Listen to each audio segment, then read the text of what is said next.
Sasa yeye anauliza kitendo cha kutahiri na kupunguza matamanio, hivi vitu vinahusiana nini? Mdau anauliza kitendo cha mwanamke kutahiriwa na kupunguza matamanio, vitu hivi vina uhusiano gani? Na asante ndugu mdau kwa swali lako. Ni kweli yako makabila katika nchi mbalimbali duniani yanafanya tohara kwa wanawake, na tuliwahi kusema siku zilizopita, siku za nyuma, kwamba tohara kwa mwanamke ni kitendo kibaya sana, ni kitendo cha kikatili, sio mila inayopaswa kuungwa mkono. Japokuwa hata katika nchi yetu hii yapo makabila ambayo yanatahiri watoto wa kike kwa namna moja ama nyingine, lakini sio kitendo kinachopaswa kuungwa mkono.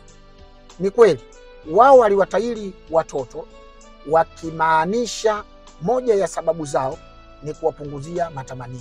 Ndio, 80% mpaka 90% ya wanawake waliotahiriwa wanakuwa na ganzi katika viungo vyao vya uzazi, wanakuwa na ganzi katika uke, na hivyo yeye anakuwa hapati ile raha ya tendo la mapenzi, na badala yake anafanya tendo la mapenzi ili kumridhisha mpenzi wake, mume wake, kwa ajili ya kumridhisha, lakini sio kwa ajili ya yeye kupata ile hamu ya tendo la mapenzi.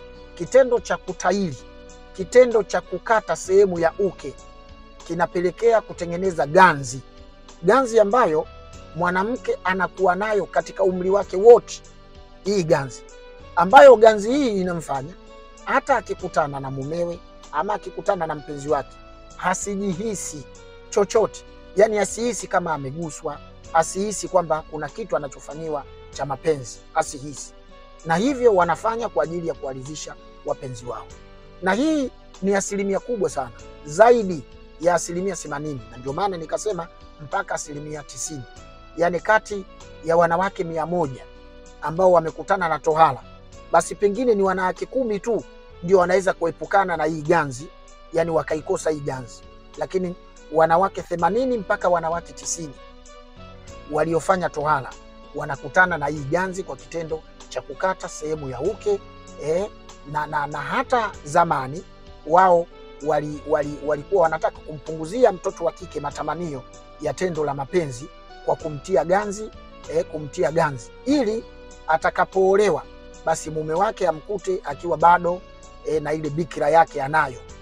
Walikuwa wanaona aibu baadhi ya makabila mtoto wa kike kuolewa akiwa hana bikira. Walikuwa wanaona aibu, na hivyo waliona kwamba ile hamu ya tendo la mapenzi waipunguze kwa kutahiri. Kwa hiyo 80% mpaka 90% ya wanawake waliotahiriwa wana ganzi inayowapunguzia ile hamu ama ile raha ya tendo la mapenzi, lakini sio wote. Wako asilimia chache, 10% hawana hiyo ganzi, wako katika hali ya kawaida. Kwa hivyo wanakosaje hamu ya tendo la mapenzi? Ni kwa sababu kitendo cha kutahiri kinawafanya wawe na ganzi. Asante kwa swali lako ndugu mdau.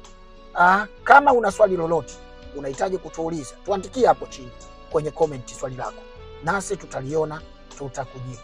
Sisi ni Kimimbi Herbal Clinic, wataalamu wa tiba mbadala na tiba asili. Tunatibu magonjwa mbalimbali kwa tiba pamoja na ushauri. Karibu sana kliniki kwetu, karibu.